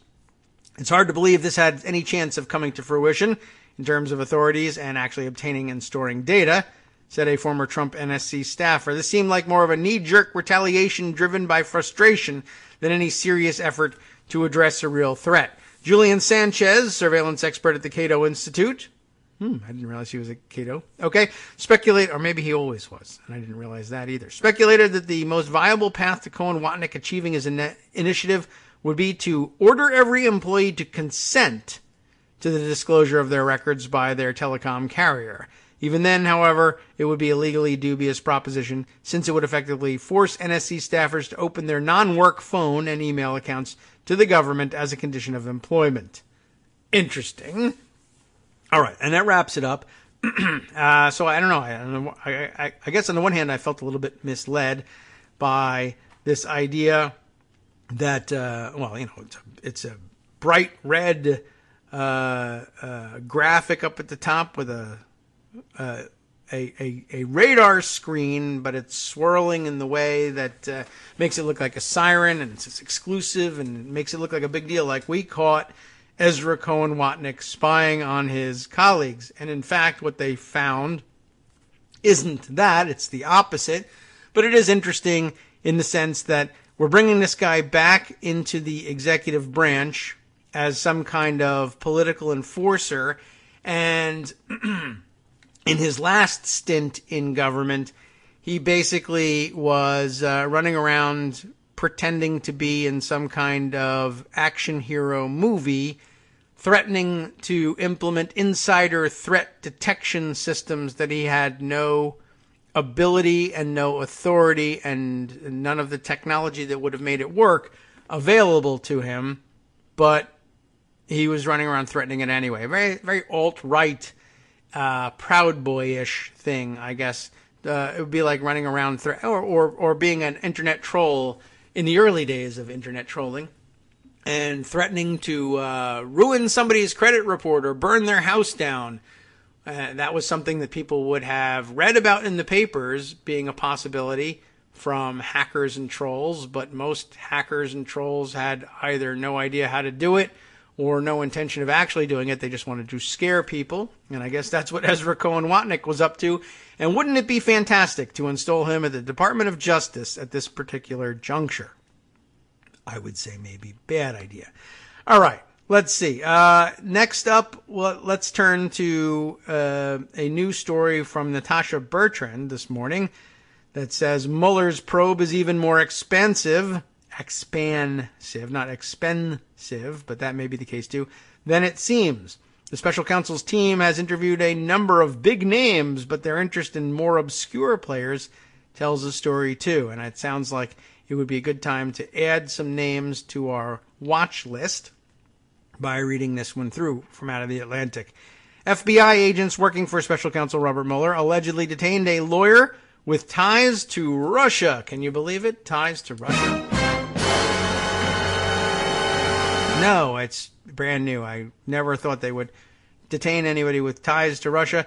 He is also, though, closely associated with Joseph Mifsud, that guy, the shadowy professor who claimed during the election that Russia had dirt on Hillary Clinton and has since pretty much disappeared, right? The revelation was made in a book co-written by that lawyer, Stefan, S-T-E-P-H-A-N, Rowe, R-O-H, Stefan Rowe, and set to be published next month. Interesting. The Faking of Russiagate, the Papadopoulos case. That's the name of the book. It's the latest in the stream of books aiming to capitalize on the chaos of this political moment, but it sheds new light on the expansive nature of Mueller's investigation into Russia's election interference and possible ties between Trump's campaign team and Moscow. It also highlights Mueller's interest in answering one of the probe's biggest outstanding questions, whether the campaign knew in advance that Russia planned to interfere in the election. Mifsud is one of the several key figures among a complicated cast of characters shaping the Russian probe. In the spring of 2016, Mifsud told a young Trump campaign aide, / coffee boy apparently, George Papadopoulos, that Russia had dirt on Clinton in the form of thousands of emails. That, of course, according to the special counsel's statement of the offense against Papadopoulos, who was indicted for misleading federal agents about his conversations with Mifsud. Russia also hacked the Democratic National Committee months earlier and would soon break into Clinton campaign chairman John Podesta's email inbox. It's not clear how Mifsud seemed to know in advance that Russia sought to compromise Clinton's candidacy. The lawyer allegedly questioned by Mueller's team, Stefan Rowe, is a German multimillionaire with ties to Russia. He hired Mifsud as a business development consultant in 2015 and is Mifsud's partner and best friend and the money behind him. Papadopoulos' wife, Simona Mangiante, who worked for Mifsud briefly, told me. Rowe's wife is Olga Rowe, a Russian fashion designer who appeared on the British reality TV show Meet the Russians. Was that a show? Interesting. He's also in the nuclear energy business. Also a consistent theme in some of these things. He acquired a small British nuclear consulting firm from scientist Dr. John Harbottle in 2005, according to the BBC, and invited Harbottle on an all-expenses-paid trip to Moscow shortly thereafter. Harbottle told the outlet Harbottle declined the offer because he, quote, smelt a rat, he said, and was then fired. Within 3 years, Severn Vale Nuclear Services turnover went from under $100,000 to $44 million, according to the BBC. That does sound rather interesting, to say the very least. Rowe intersected with Mifsud at two institutions, the now defunct London Academy of Diplomacy and Link Campus University, a private institution in Rome that Rowe co-owns. How do you like that? I own a university. That's an unusual thing to say. And where Mifsud taught briefly. In April of 2016, Mifsud and Rowe spoke on a panel together at the Kremlin-backed Valdai Club, a think tank that is close to President Vladimir Putin and hosts him every year for a keynote address. The club is described in the book as, quote, one of the most influential Russian think tanks in Moscow, maybe even the most prestigious. It sounds very Trumpian to say something like that. And it may be the most influential think tank in Moscow. It is, after all, apparently very close to Vladimir Putin, and that will result in some influence. It may be corrupt influence, but it's influence nonetheless. Rowe and his co-author, Terry Pastor, who also knows Mifsud, write in the book that upon arriving in New York City with his family in October 2017, one of the co-authors was fished from the passport control line at Kennedy Airport, while his family was retained, it says, retained, with armed police force. That's some seriously stilted English. Photos posted by Rowe's wife on social media in October 2017 suggest she was visiting New York in late October. He was then interrogated for hours, they write, by a team of special counsel Robert Mueller investigating Russiagate. Well, the airports are well-known pickup spots for Mueller and his team. That's true. Let's see. The book alleges that he and his family were then observed, followed, and taped at every moment and every place in New York by the FBI, and that his family was assigned to special rooms at the hotel while security personnel patrolled the corridors. I have my doubts about that. Sounds a little Beautiful Mind-ish to me. It's unclear whether Rowe was actually surveilled after being interviewed. A spokesman for the special counsel's office declined to comment. The book further alleges that Mifsud is not a Russian spy, but is actually, quote, deeply embedded in a network of Western intelligence services, unquote. Papadopoulos, too, is a Western intelligence operative, the authors assert, who was placed in the Trump campaign by the FBI. Now we're getting somewhere. This is, I guess, probably at the heart of the latest and most favored alt-right conspiracy theory that Trump was set up, that the deep state sent a spy to his campaign to dig up or make up dirt about him. And that's what Coffee Boy George Papadopoulos was all about. In that sense, the book is similar to one written recently by another obscure player detained and questioned by Mueller's team earlier this year, Ted Malloch, a controversial London-based academic with ties to Trump associates Roger Stone and Nigel Farage. In his book, The Plot to Destroy Trump, how, again, the deep state fabricated the Russia dossier to subvert the president, Malloch argues that the apparent covert intelligence activity connected to the Trump campaign was not Russian, but Western. Rowe and Pastor's prevailing thesis is that Papadopoulos' mission was to bring Trump into contact with Russian officials. That's nuts, Papadopoulos' wife Mangianti told me in response to the book's theory. From coffee boy to spy, George has been upgraded, she joked, referring to the Trump campaign's claim that Papadopoulos, a young energy consultant who joined the Trump campaign in March 2016, was so low level. How low level was he? So low level that he was basically a coffee boy. You know what happened to Papadopoulos after that. He was, of course, indicted in October for lying to federal agents about his contact with Mifsud and is now cooperating with Mueller's investigation. He landed on the FBI's radar after he drunkenly told an Australian diplomat in May of 2016, among other things, he wasn't out there to screw spiders or whatever the hell, 1 month after meeting with Mifsud, that Russia had dirt on Clinton. That, according to the New York Times, the diplomat purportedly relayed the details of his conversation to Australian government officials, who in turn flagged it to the U.S. government. According to the book, Mueller interviewed another Mifsud associate in the summer of 2017, Ivan Timofeyev, a program director at a Russian government-funded think tank, another one, who Mueller described in court filings as, quote, connected to the Russian Ministry of Foreign Affairs. Mifsud connected Timofeyev to Papadopoulos by email in the spring of 2016, according to the filings. Over lunch earlier this year, the book says Timofeyev described being stopped by the FBI at JFK in mid-2017 and questioned about his relationship with Papadopoulos, the DNC hacks, and about the thousands of emails with dirt on Hillary Clinton. His cell phone and laptop were seized. Timofeyev told the FBI that Papadopoulos put forth the idea of a possible visit to Russia by Mr. Trump or his team members, but that such a meeting never materialized. He told Papadopoulos that he was awaiting an official request from the Donald Trump campaign, according to the authors. Mifsud has virtually disappeared since his name was made public last year. In their book, Rowe and Pastor say that the head of the Italian Secret Services contacted the president of Link Campus, Vincenzo Scotti, and recommended that Mifsud, quote, disappear.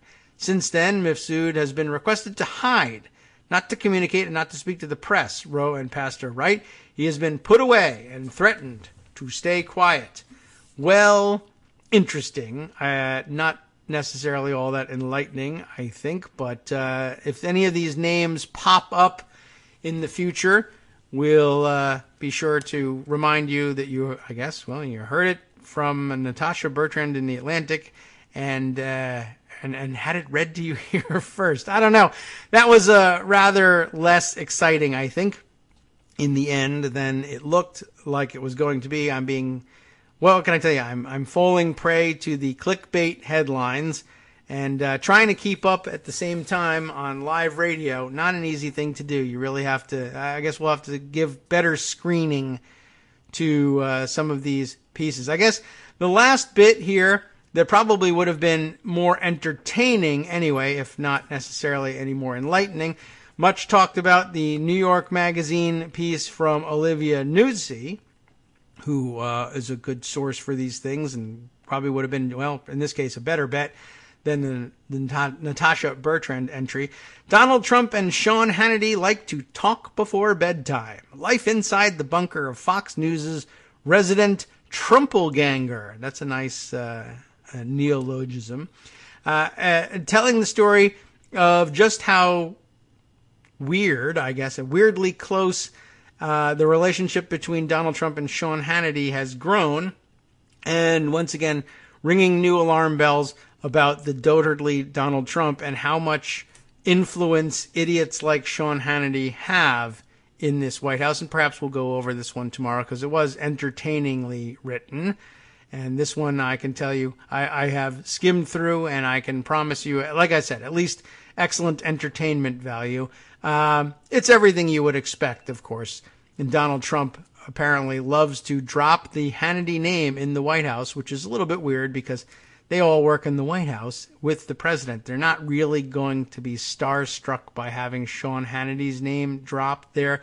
But Donald Trump, because he worships the television box, I guess, thinks it's really super important to let people know. I just talked to a guy who's on television all the time, and it's terrific, and I found out all sorts of great stuff. And I guess that's also the nature of the relationship, that Sean Hannity and others apparently make a practice of filling Trump's head with the worst kind of conspiracy theory mumbo-jumbo, and then having him believe it so that when they then broadcast it later in the day and Trump sees it, he will echo it and put it out there on Twitter. And it's a great PR machine, at the very least, for Sean Hannity himself and others who believe in him. Anyway, very weird. It's been a wild weekend. We got more to catch up on. I'm thankful that we got through the show today without running into problems with having to answer the door for the AC technician, but I'm still hopeful that he'll show up later. I'll give you an update on that important news, I guess, tomorrow, if there's anything to add in all this. Thanks to Greg for joining us and catching us up on the actual important news of the weekend. We'll keep an eye on developments in Israel and see if things maintain.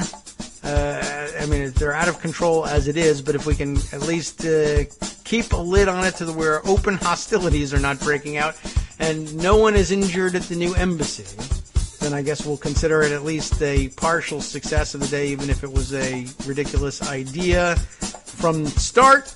But, it had the potential for disaster written all over it, including, I guess, the evangelical pastor that Trump handpicked to give an invocation at the event today, who, like Michelle Bachmann, is on the record about apocalyptic views of what happens to Jews Daily Co's after Radio Judgment Day. On networksradio.com.